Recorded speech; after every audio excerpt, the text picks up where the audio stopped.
Hey, welcome to another update on Archmage Rises. This week we are excited to share with you all our plans for build 13, which is the combat build. I threatened to do this, 2 years ago, that we were going to address the combat, and now that we have a lot of the tech in place for the dungeons, it's time to take on the combat stuff. So what I'm about to share with you is a short presentation that we had internally, just to talk about what is the combat build, what are we trying to achieve with this. This ends with an introduction to our document. We have done something that is a first, or if it's not the first, it's certainly rare, that we are taking our design document that we're working from internally and making it available to you. And you can read it, you can question on it, you can provide comments, and that will feed into ultimately what we actually design and what we implement. So usually we design something, we build it, we put it out to you, you give feedback, and we make changes. This time, we're coming up with the ideas, putting it out to you, and you can say, oh, I like this, I don't like that, and whatever. And maybe that saves us money and saves us time. Maybe there's some ideas that are just, those are terrible, get rid of them, and we have better ideas. Or it's just validation, saying, yeah, you guys are totally on the right track. That helps with the team and morale and everything as well. So just letting you in really early on what we plan to do. Now, I will tell you that at the beginning of every major build, I always have all kinds of great ideas, just like Peter Molyneux, and then we implement half of them or something like that. That is the nature of game development. That's the nature of creativity and artistry and all those things, is that it never is everything that you hope it is. I don't know, maybe for Sid Meier it is or something. But anyways, as for me and my house, we never seem to deliver everything that we wish that we could. So don't take this as necessarily promises, but this is navigational. This is where we're going, why we're going there. So that's enough intro. Let's get into it. The combat of Archmage Rises. Okay, so update 120. I can't believe I made 120 of these videos. I can't believe people have watched 120 videos. Some people have watched all 120 videos. Thank you. That's pretty amazing. Okay, here we go. Oh, and finally, 10 points to the person who can say what game my shirt is from. First person to comment. Yeah. Okay. So, Build 13, Combat. This presentation is about we're going to talk about the why and the what of it. I'm not going to go into a lot of details. That's why there's a design document that really goes into the details. I'll warn you, the design document is 80 pages long. But there's a whole lot of pictures and a whole lot of data tables, and the spells alone is 40 pages. So you can kind of take that out of the equation. It's really only a 40-page document. And you're like, what, 40-page document? Yeah, well, the monsters also have like a lot of data grids and pictures and stuff, and they're like 20 pages of it. So really, we're just talking about a 20-page document, and it's a lot. It's easier to digest. Anyway. Okay, so here we go with what are we building and why. So why are we doing this? Well, the first thing is that combat is the lowest ranked game feature. When I did a survey a couple years back, I think it was around build 11, the end of build 11, the two things that people said were the suckiest, and I'm not offended by that at all, because I agree with your sentiments. I wanted to see if I could pull one over on you, but clearly no. You're like, oh yeah, these parts stink. So the ones that need the most loving are dungeons and combat, and we took on dungeons first, and in a quick 18 months we managed to make some better dungeons. So here we go, we're going to make some better combat. So let's focus on the combat because it's the lowest rate game feature. Recently a fan posted asking about, hey, should I even bother buying this thing and getting in on the alpha? And the fan that answered said, well, yeah, it's pretty good, but by the way, the combat is the weakest part, okay? So I want to invalidate that forum post. Again, I think he's right. But anyways, we want to take combat and bring it up to the level of some of the other systems. Combat is used everywhere. So it seems like a pretty good system to work on. You use it in the dungeons. You use it when you're in the town, hopefully. You use it when you're wandering around Overland and about to do other things. So like, it's a pretty integral, important system. So we should work on that. I would say combat is a system RPG players buy off of. Again, this was something we talked about internally, and I was like, hey, we got to do a good job on this, because I know when I go and I look at Steam or Epic Game Store and I'm like, hey, what is that game like? Yeah, forget all that story and whatever and stuff. Show me what the combat system looks like. I'll make a decision based on what that combat system looks like, and then I'll assume the rest is kind of interesting and okay. Yeah, we got to do a good job on this. It's really important. Combat also answers the why to other systems in the game. Why get a new spell? I mean, you go into this dungeon, you find a book, you bring it back, you study it. For what? In order to use it in combat, of course. Although we do have a number of world level spells, which we'll get to later. Why get new loot? You find a sword, you find some new armor, you find boots or something. Like, what are you using them for? Why progress at all? What's the point of progressing in this game? Usually the answer is so I can defeat bigger bad guys.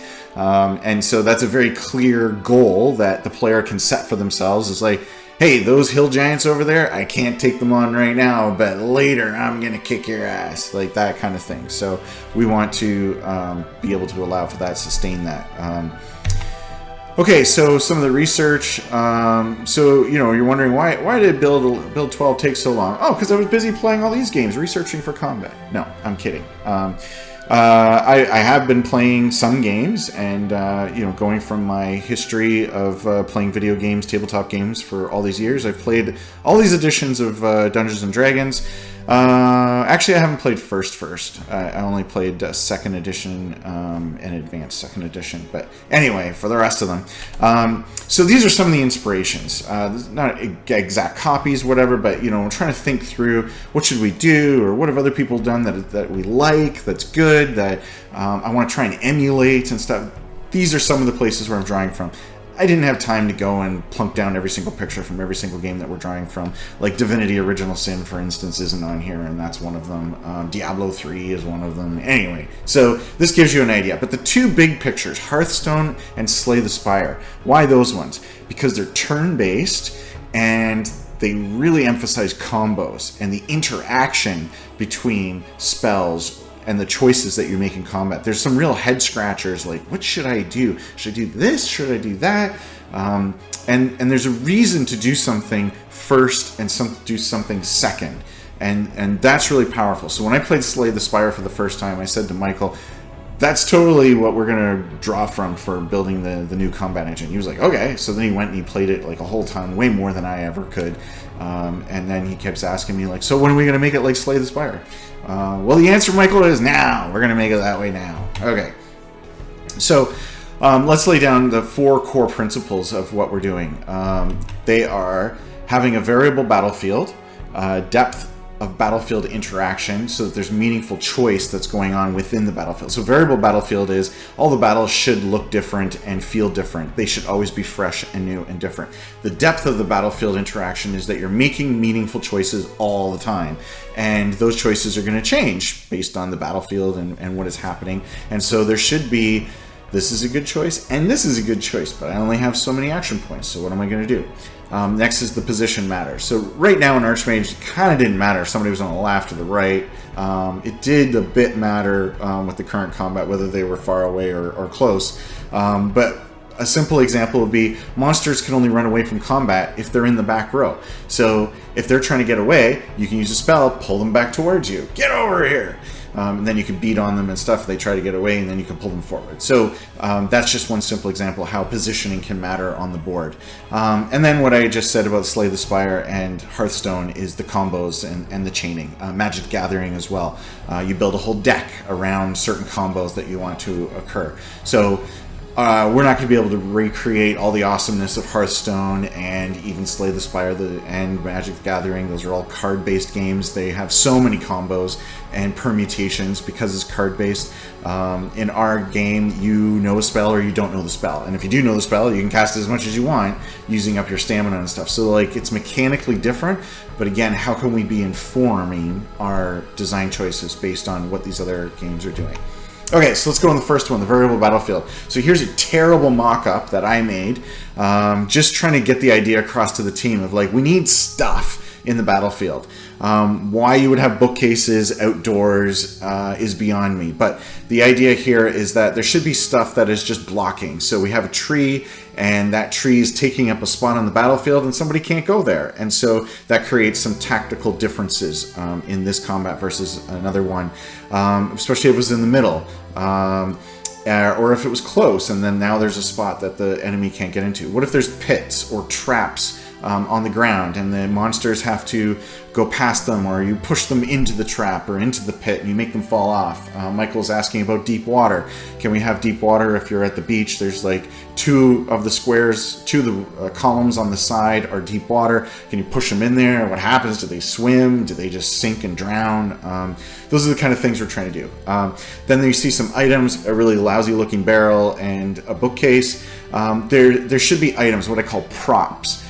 So there's props in the battlefield that are interactable. So if I go to shoot that goblin with the spear in the second row, actually it's a javelin, if I go to shoot him, he's going to have half cover because of that barrel, and the barrel is going to absorb some of the damage and some of it's going to go to him. And then I can break the barrel and now he doesn't have any cover, and then the enemies can move behind cover and I can create cover. And so when they're shooting at me and then I'm behind maybe an ice wall that I created and the damage doesn't come through. And so that's what I mean by a variable battlefield. So there's things, they're exploding, they're breaking, there's pits opening up, there's traps. It's exciting. Everybody's having a good time, except for the monsters. The next is that terrain type should matter. So we have this idea of having different terrain types of, say you have dirt, and then you were to cast a spell that creates some water. Well, because there's already dirt there, and now you've added water, then that creates mud, and that's now difficult terrain, so the creature has to use double movement in order to get past it. But that's not all. He also might get stuck in that dirt. Or what if you cast a fire spell on a creature that's standing in mud? The mud hardens and then it incapacitates them. So that's really interesting if you can create those kind of combinations and situations for yourself. So what if you're standing in sand? Well, no amount of water is going to make mud for you. The sand is just going to absorb the water. We all know that. We've been to the desert, you pour the water down, bam, it's gone. So what about when you're in a dungeon on a stone floor? You don't make mud out of that, right? It has to be dirt floor. So when you're fighting outside, when you're fighting in a desert, when you're fighting in a forest, you have different choices and options that are available to you. It's like, oh, there's some trees here. I can light those on fire, and that does something for me. Oh, I'm in the middle of the desert. Okay, well, I can't even light things on fire because there's no wood or anything anywhere. That to me is interesting. So the different ground materials are dirt, stone, wood, snow, sand. And then we have different ground effects. So you have a stone floor, and then I can put oil on top of that stone floor, and then I can combust it through a fire spell or using my torch, and then it lights up, and then it causes burn damage every single turn to something that is in that. So I know you've seen this in other role-playing games because that's where I got it from, but I think it'll be cool. Other things is the ability to maybe turn water into ice. And once it's ice, then the creature, if he tries to move or attack you, has a chance of slipping and falling and going prone, and that's kind of interesting too. I won't talk about any of those. There's a bunch of other ones. Okay, so position matters. So how can we make position matter? This is our grid. It doesn't look this, if you've never played the game or seen the combat, it's not top down, it's first person, like you saw in the very first slide. So this is the grid, and I don't think we're going to change it. I think this is going to work for us just fine. If for some reason we need to go with 6 squares across, fine, we'll go 6 squares across. I can't see how we're going to need 4 rows, but whatever. We're starting with this and we'll see how it goes. So you can have different spells that have just different patterns for how they do damage. So now it matters where the creatures are. If one is adjacent to another, if they're 2 squares away from each other, can I still hit them if it's in a plus pattern like this? The ability to fire spells that attack a whole row, or of course a whole column. So the whole row, that would be something like Flame Wave. A whole column, Lightning Bolt, just shoots right through the whole column all the way to the back. We can have squares like Stink Cloud, or we can do a fog that blocks line of sight for these 4 squares. Then Blizzard, it goes in diagonals. So we're trying to think of interesting choices. That you're always lots of choices. Like, what am I going to do? What's the best thing to do right now?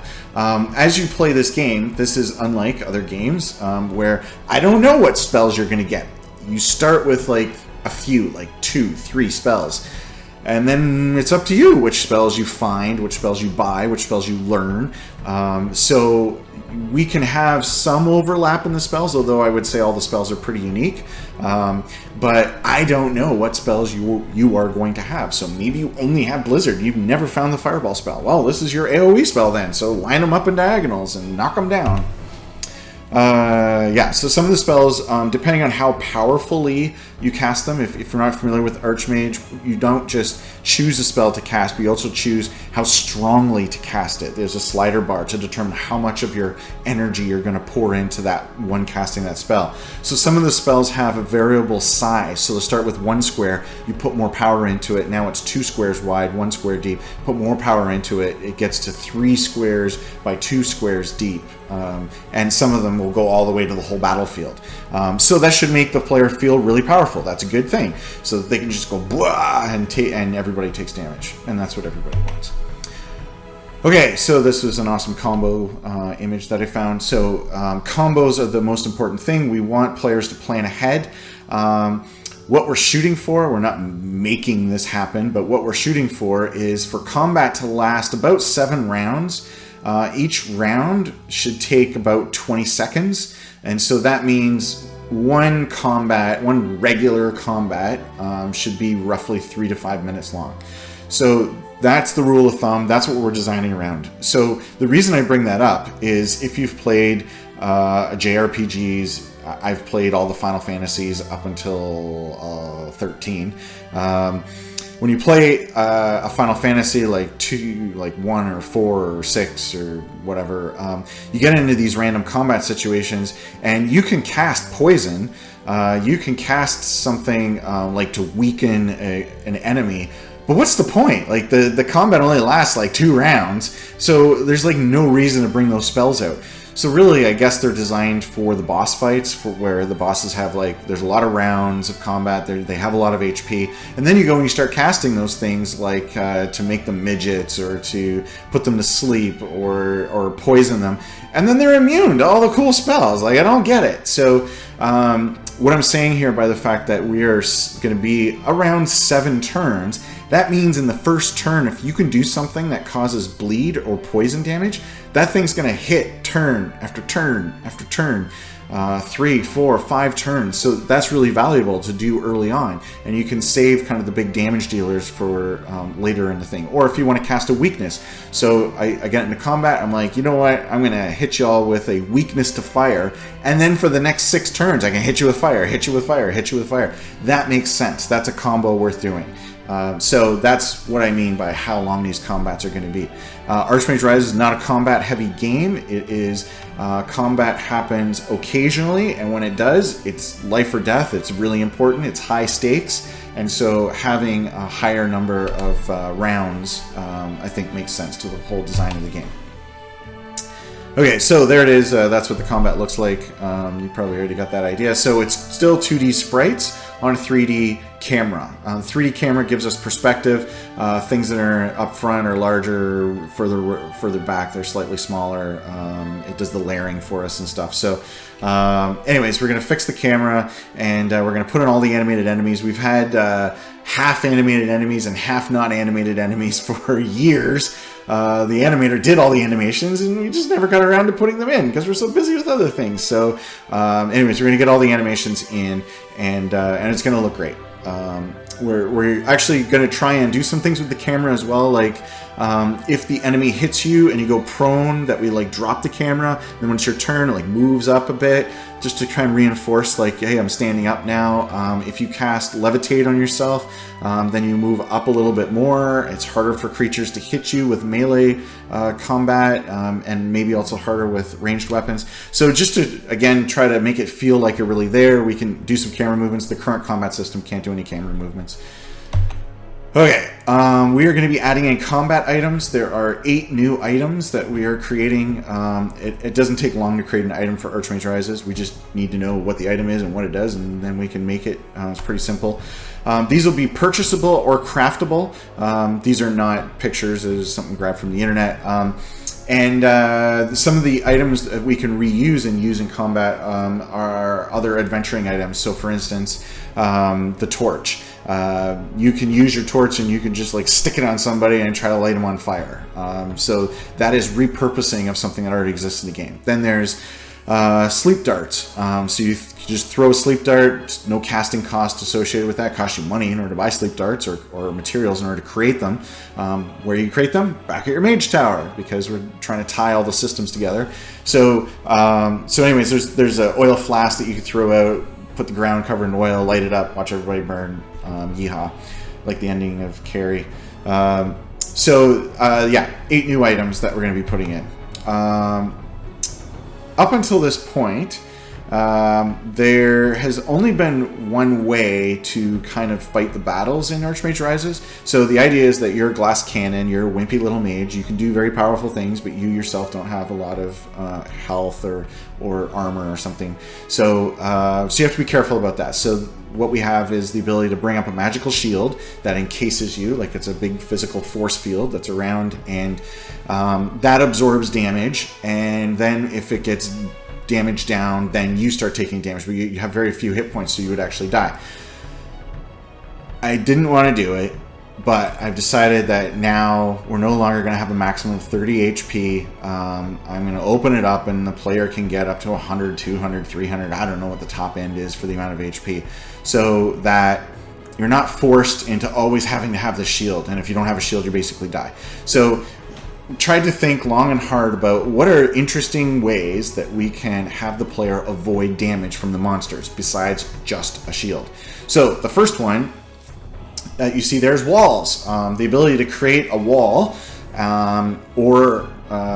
basically a wall, throw up a wall, and the walls absorb the damage, and the creatures have to get through the wall in order to get through to you. It's slightly different than a shield, because it takes up physical space on the battlefield. That's the variable battlefield again. Okay, the next thing is you can block it with armor. So we now have a new spell coming that allows you to create mage armor and put it on yourself, and now you have armor. Or you can wear armor into combat, and there's reasons to have cloth armor versus plate armor and stuff. So you can have armor, and so yeah, they're pounding away on you, but your armor is absorbing the damage. So that's a way of mitigating the damage. The third one is the shield. So that's what we already have, where you cast a shield. It's essentially temporary HP that can block incoming damage. Right now, ever since we created the first alpha of Archmage Rises, we've only ever had one shield. And in the design document, I've always had 4, and so you're now going to see what those other 3 are, and they all behave differently.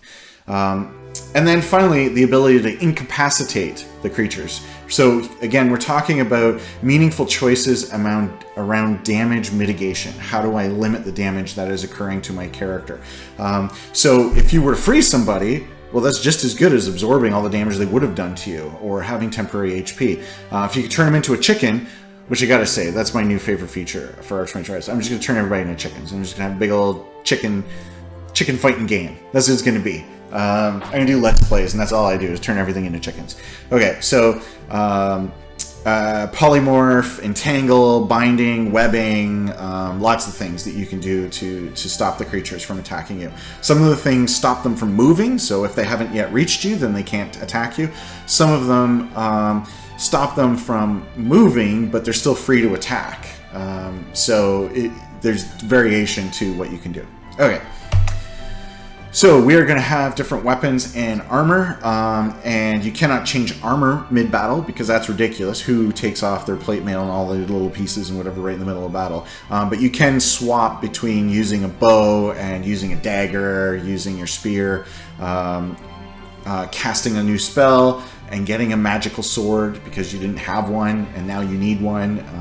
The ability to switch these different weapons mid-battle should be exciting and interesting. So you have a guy up front, hit him with an armor-piercing dagger, he goes down. Oh great, I still have some AP left. There's a guy in the back row. Well, I can't hit him with a dagger. Switch over my bow, pew, get him with the bow, and I feel good. Okay, that's what we're going for with the tactical. The armor is something that you prepare ahead of time. So the game should be giving you some indication of what kind of creatures you're going to be fighting. So maybe you're fighting a lot of spiders. Well, spiders are low damage, but high chance of poison. So if you're wearing plate mail, chances are pretty good you're not going to ever get poisoned because they can't get their attacks through. You're going and you're fighting Ettins, which are huge two-headed creatures. Doesn't matter how much armor you have. When they smack you, you take a ton of damage, even if your armor absorbs some of it. So different choices for different problems. Okay, so I guess this is a big announcement for anybody who's playing the game for a while. 7 new races are coming. So how many races do we have before? We have kind of 5. We never really finished the Bandits one. But we're going to be adding 7 new races for a total of 25 new monsters for a total of somewhere around 50 creatures or something. Now, I want you to know that I behaved myself when it came to designing these creatures and saying, you know, what do we really need and what can we, you know, put off. I cut the 25 down from a list of 50 that I really wanted to get into the game, but I don't have the budget and I probably don't have the time, and you're probably not patient enough to wait for all those creatures. So I nailed it down to what I felt was the most important that needed to be in the game. And we'll see what you think. You tell me what you think of the creatures that we chose, if they're varied enough, if they're interesting enough for you. There's going to be 25 new spells, so we have held off on building new spells for years because we're doing so many other things, and we are basically adding about 5 or 6 new spells per spell school. There's 5 spell schools, so you know that's how you get the 25 new spells. There's a bunch of spells that I had designed previously that never actually made it into the game. So anyways, the new total for the spells, if you've played the game, there's, I don't know, 10, maybe 8, 9, 10 spells that are like in the game that actually function.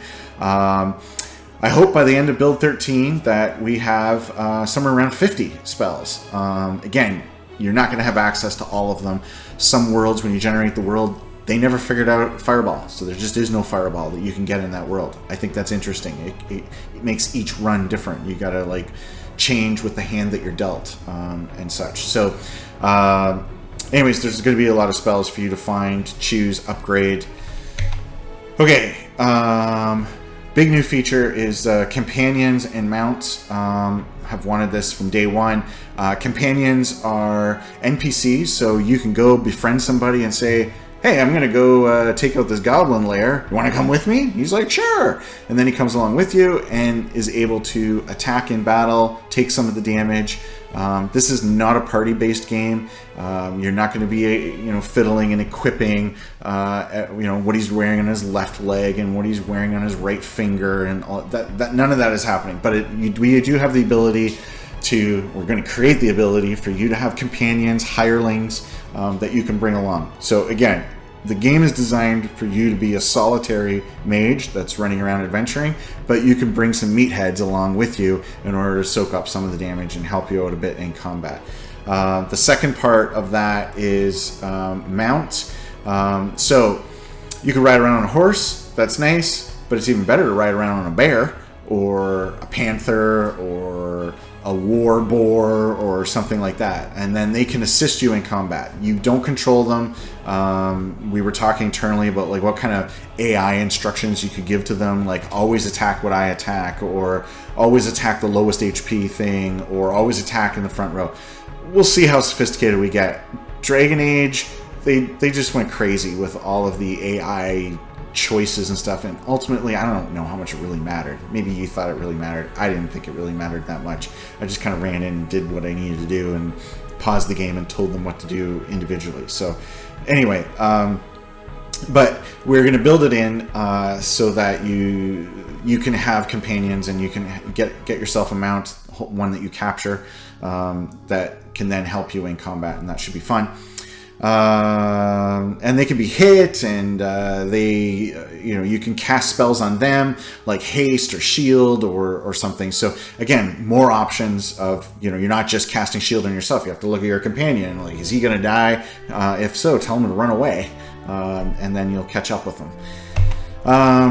And finally, this is something I was talking internally. I don't know how much the fans will really care about this, but we want to build something that we can use in the future, and whether that's Archmage Rises 2, which I hope to make, because there's a whole lot of ideas that we can't get into Archmage 1 that would go into that, but whether or not that is, the point that I'm making here is we want to build something solid, something that there's two ways of programming. If you've ever been a programmer, maybe you've been faced with this, if you're in professional services or something like that. You can program it the quick and dirty way, just get the job done, and like, ugh, glad I don't have to work on that anymore. Or the take your time, do it right, and you're working on that thing and you revisit it, month after month, year after year. And so my point to the team is like, we got to build this right, because we're going to be working with this until we're done the game and beyond, and DLC and all these things. So like, let's architect this thing right now, rather than technical debt and that sort of thing. So that's what I'm talking about here. Although I do hope that we've created something that's a good foundation. So if and when Archmage Rises 2 becomes a reality, that we have something we can bring into that. So that is the really shortish, half an hour long introduction to Build 13 Combat, what we're doing, why we're doing it, what we hope to achieve, and now it's your turn. This is an example from the document. See, I told you there's a lot of pictures and tables and stuff. That's why the page count's so high. You can read the document. The document that Daniel, Michael, and myself, and Roger, and James, and Emily are all working from. You can read that document for yourself. Just out of interest, you can then take it to the next level and start asking questions, commenting, and saying, hey, I don't think the wolves should be resistant to ice, and this is why. And I might change it. I'm always open to better ideas. Some ideas I just can't implement for various reasons. Sometimes people suggest things that I feel kind of changes the game into some other game. So for instance, when we were meeting internally and Daniel was like, hey, I really want to equip my companions. And I was like, I get why you want to do that, and I get how that's fun, but it's starting to become a party game, and like, we got something unique here, rightly or wrongly, that it's a single character game, and I just don't want to get into that. And he's like, yeah, okay, cool. Agree to disagree on that point, but yeah, we're going for a different field than that. So it doesn't mean it's necessarily a wrong idea or our idea is better, but this is what we're trying to achieve. So read the documents, PDF. It sort of looks nice, and it's got colors anyway.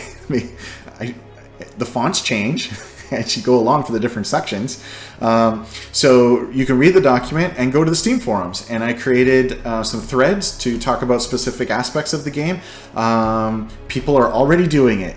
So I invite you into the conversation because I'm shooting this video after I posted the document. And between the time of me posting the document and me shooting this video, people are already commenting on the document and the features and stuff. So that's great.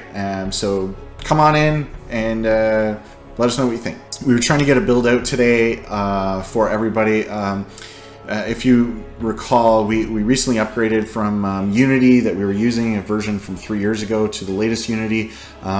We were working on a build, we were testing it, and we found a whole bunch of problems. Of course we found all these problems.